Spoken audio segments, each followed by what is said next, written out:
Hi friends, நான் இப்போ night khichdi பண்ண போகிறேன். அதுக்கு கொஞ்சம் நல்ல கடலெண்ணெயும் நெய்யும் ஊற்றிருக்கேன்.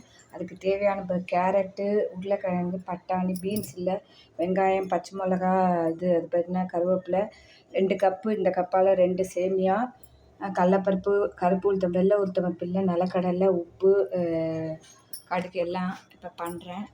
பக்கத்தில் வெந்நீர் கொதிச்சுட்டுருக்கு.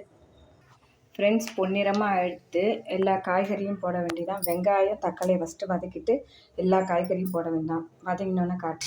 ஃப்ரெண்ட்ஸ், எல்லா காய்கறியும் போட்டேன். கேரட்டு, உருளைக்கிழங்கு, பட்டாணி, இஞ்சி முன்னாடியே போட்டேன். அதுக்கு தேவையான உப்பும் போட்டேன். வதங்கினோன்னே தண்ணி ஊற்ற வேண்டியதான். இதால் 2 கப்பு போட்டிருக்கேன். உப்புமானா உங்களுக்கு 1க்கு 2 ஊற்றேன். இதுக்கு 2.5 ஊற்றுவேன் கிச்சடிங்கிறதுனால. ஃப்ரெண்ட்ஸ், ஒரு சின்ன டிப்ஸு. சால்ட் என்கிட்ட தீர்ந்து போயிடுச்சு. சால்ட் வாங்குவோம், இல்லைன்னா கல் உப்பை பொடி பண்ணி வச்சுப்பேன். கல் உப்பை பொடி பண்ணி ஒரு இதில் இல்லைன்னா போட்டு வச்சுங்க. உங்கள் எல்லாருக்கும் தெரியும், இருந்தாலும் சொல்லுவோன்னு. ஃப்ரெண்ட்ஸ், காயெல்லாம் வெந்துட்டு இப்போ சேமியாவை கொட்ட வேண்டியதான். எல்லாம் கொட்டியாச்சு. இது நல்லா தண்ணியெலாம் வற்றி வந்தோன்னே ஆஃப் பண்ணி பரமாற வேண்டியதான். நீங்களும் செஞ்சு பாருங்கள் friends.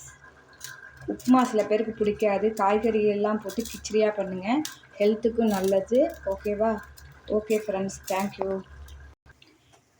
Okay friends, upma ready. சூப்பராக. கடைசியில் 1 ஸ்பூன் நெய் ஊற்றி பரமாற வேண்டியதான். உங்களுக்கு பிடிச்சத தேங்காய் சட்னி அரைச்சி பரமாறுங்க.